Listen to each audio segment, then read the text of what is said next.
Fala pessoal, sejam bem-vindos! Começando mais um vídeo recheado de informações importantíssimas. Mas antes, inscreva-se agora mesmo no canal, deixe o seu like e compartilhe esse vídeo com o máximo de pessoas. Assim você vai estar me ajudando demais. Giro na tela e notícias a seguir.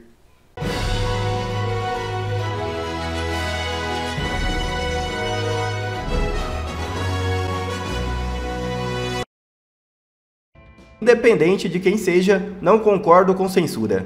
Declaração do ex-presidente Jair Bolsonaro se refere à censura imposta a Pablo Marçal. O ex-presidente Jair Bolsonaro se manifestou através de seu perfil na rede social X neste sábado 24 sobre a censura imposta pelo Judiciário ao candidato a prefeito de São Paulo, Pablo Marçal. A Justiça Eleitoral de São Paulo atendeu a um pedido feito pela concorrente Tabata Amaral e suspendeu os perfis do empresário nas redes sociais até o fim das eleições. O ex-presidente, desafeto de Marçal, defendeu a liberdade e condenou qualquer medida de censura. Independente de quem tenha a rede censurada, eu não compactuo com essa prática, porque cada vez mais vai se tornando uma rotina. Daqui a pouco, estamos todo mundo aí censurado. Só quero deixar bem claro, independente de quem seja, não concordo com censura, tá ok? Todos precisam ser cobrados sempre, declarou Jair Bolsonaro. Fundador do Telegram acaba de ser preso e motivo é inacreditável. É isso mesmo. Fundador do Telegram, Pavel Durov, acaba de ser preso na França, no aeroporto de Bourget, após descer do seu jato particular nesta noite de sábado. Pavel é preso por não ceder à censura em sua plataforma. A justiça considera que a ausência de moderação e cooperação com as autoridades em relação às ferramentas oferecidas pelo Telegram torna Durov cúmplice de tráfico de drogas, crimes contra crianças e fraudes, dizem as notícias. Todos aqueles que não cederem à tirania global serão perseguidos e presos. Elon Musk pode ser o próximo diante do cenário catastrófico imputado a ele aos mesmos subterfúgios. Tudo leva a crer que em breve, 2022 será enfim explicado. É isso mesmo. Com todas as revelações que estão surgindo, uma grande reviravolta pode acontecer. Pouco a pouco, reportagem pós reportagem, os 6 GB de mensagens do ministro Alexandre de Moraes e seus assessores estão trazendo à tona informações chocantes e inimagináveis sobre o processo judicial e eleitoral que vem censurando e perseguindo o ex-presidente Jair Bolsonaro e seus aliados. O modus operandi, o domínio das instituições e até o ódio contra opositores já foi escancarado. Ao que tudo indica, o jornalista Glenn Greenwald fará novas revelações graves e uma delas será acachapante. Tudo leva a crer que em breve, 2022 será enfim explicado. Sobre o caso da Vaza Toga, que teve um capítulo importante hoje, hein? A Revista Oeste entrevistou com exclusividade Eduardo Talhaferro, o ex-assessor do ministro Alexandre de Moraes, que está envolvido na troca de mensagens, aquele mesmo que ontem foi intimado pela Polícia Federal, teve que prestar depoimento sobre o vazamento das mensagens, porque o Supremo Tribunal Federal, ao invés de se debruçar sobre o conteúdo das mensagens, agora quer saber de quem partiu, quem foi que entregou isso e revelou as mensagens ali. O Talhaferro está no foco dessa investigação, foi intimado pela Polícia Federal, prestou depoimento junto com o cunhado, inclusive, com a esposa, e ele conversou com exclusividade hoje numa entrevista bombástica que foi divulgada agora há pouco pela Revista Oeste. E, inclusive, o presidente do Senado, Rodrigo Pacheco, se manifestou também agora à noite sobre essa possibilidade de impeachment do Alexandre de Moraes. A gente trata disso também daqui a pouco. A gente traz o posicionamento do Rodrigo Pacheco. Mas antes, peço que você acompanhe aí um trecho que foi já divulgado pela Revista Oeste dessa entrevista exclusiva, inédita, do Eduardo Talhaferro, ex-assessor do ministro Alexandre de Moraes. Pode rodar. O repórter Edilson Salgueiro e também o jornalista independente David Agape entrevistaram o perito criminal Eduardo Talhaferro, que ontem prestou depoimento à Polícia Federal aqui em São Paulo. Essa entrevista será publicada no site Revista Oeste dentro de instantes. Mas a gente dá aqui, antecipa em primeira mão, em Oeste Sem Filtro, um trecho dessa entrevista que você depois pode conferir no nosso site. Eu vou trazer só 2 perguntas para você entender aí essa conversa que os jornalistas Edilson Salgueiro e David Agape tiveram com o Eduardo Talhaferro hoje, sexta-feira. Então, uma das perguntas foi a seguinte: por que o senhor decidiu conceder essa entrevista? E aí Talhaferro responde: não conversei com ninguém, mas com a Revista Oeste faço questão. Sei a perseguição que vocês sofrem. Eu conheci a Revista Oeste pelo TSE. E aí mais uma pergunta. Como o senhor se sente agora? E aí Talhaferro responde: estou me sentindo como Alan dos Santos, Rodrigo Constantino, Paulo Figueiredo, todos esses. Pessoas que nunca vi, não sei o que faziam da vida, nem o que fazem. Vejo que são jornalistas agora, mas não assisto TV, não faço nada. Meu negócio é trabalho. E assim, nesse último ano, nem isso tenho conseguido fazer. Passei de braço direito para perseguido. E não duvido que tenha de me exilar. Li reportagens informando que atirei em minha ex-mulher. Isso nunca ocorreu. Disseram que taquei fogo.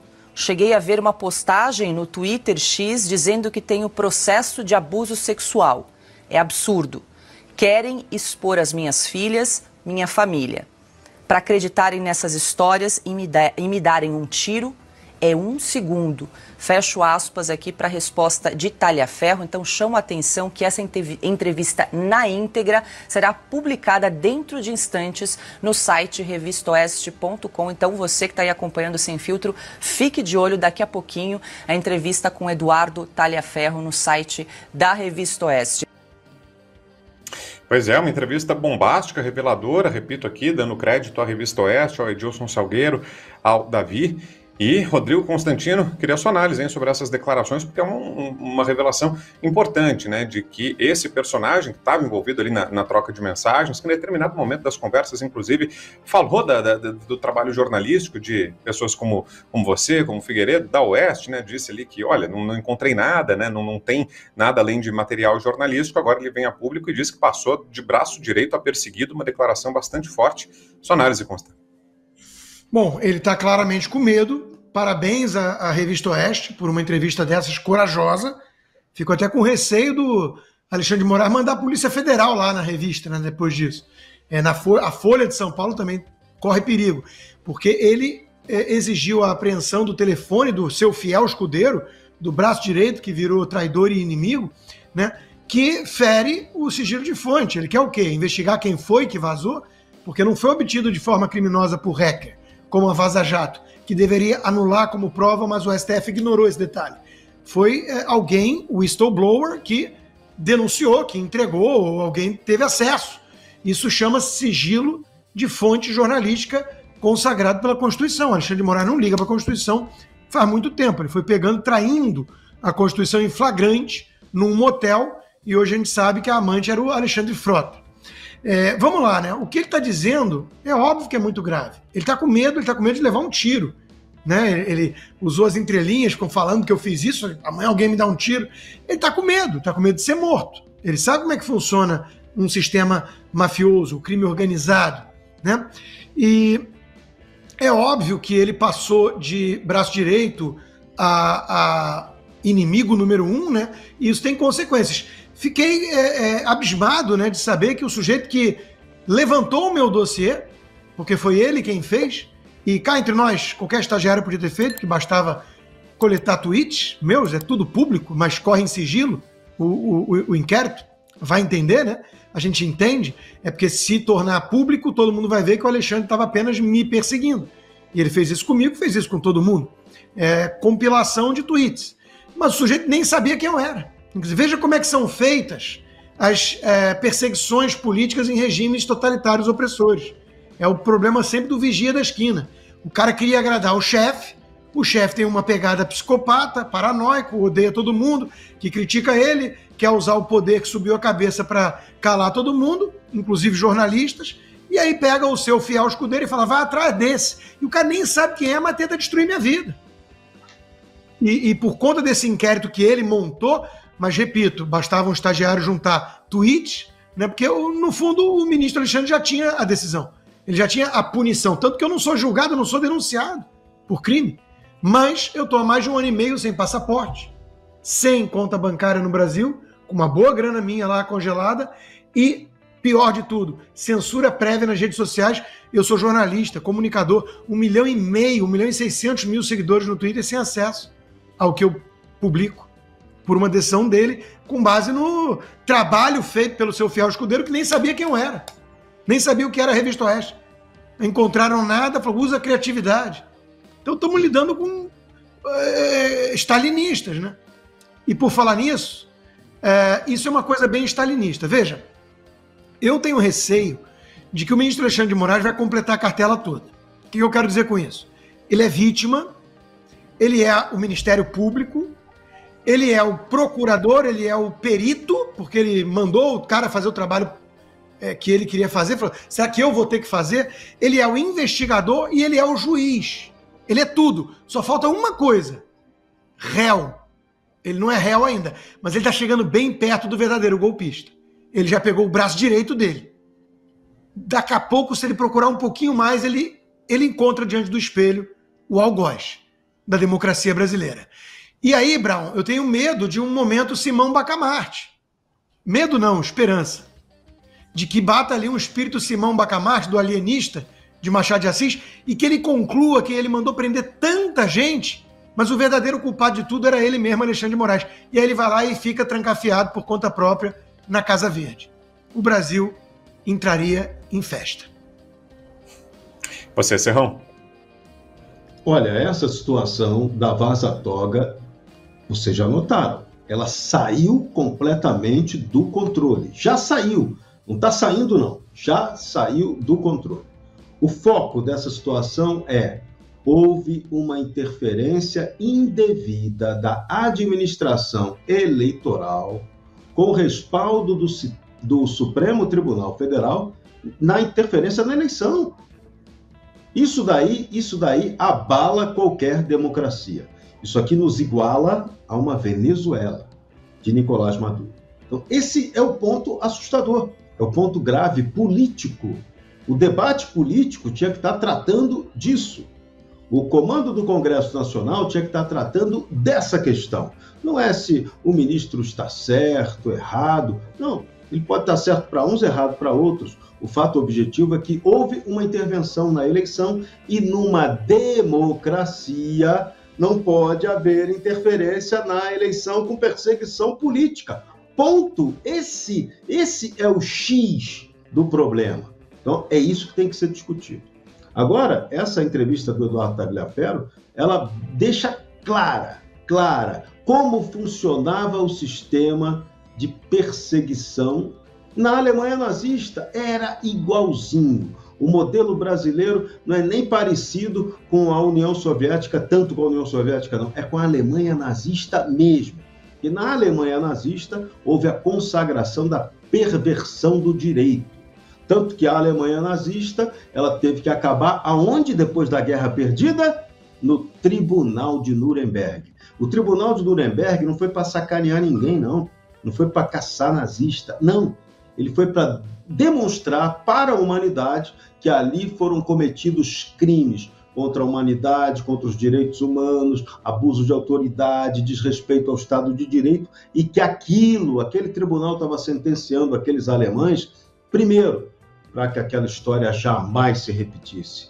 Segundo, para mostrar que a sociedade alemã daquele período foi conivente com tudo de errado.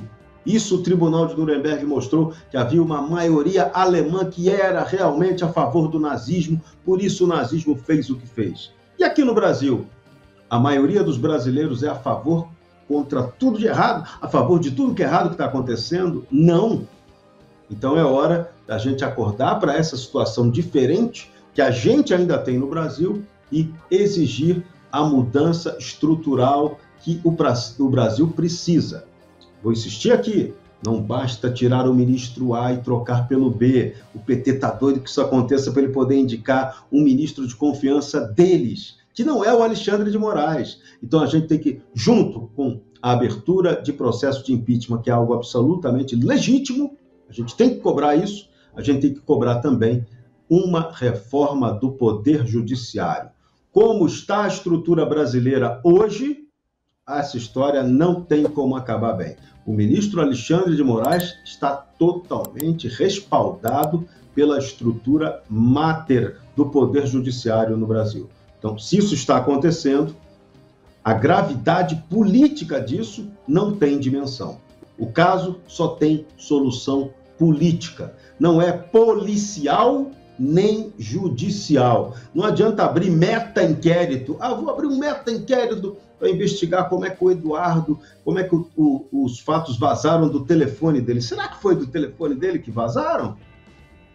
Não dá para ter certeza. O que está bem claro é o método nazista de destruição, de assassinato da reputação, partiu para arrebentar com o Eduardo, igual o método fez com Constantino, com Paulo Figueiredo, com Alan dos Santos. A lista é longe. Então, precisamos mudar esse país mudando a estrutura dele. O debate tem que começar sério ou a gente vai para um fundo de um poço que parece não ter fundo. Quer ver mais vídeos como este? Então inscreva-se agora mesmo no canal, deixe o seu like e compartilhe esse vídeo com o máximo de pessoas. Assim você vai estar me ajudando demais. Fico por aqui, um forte abraço e que Deus abençoe a todos. Brasil acima de tudo e Deus acima de todos.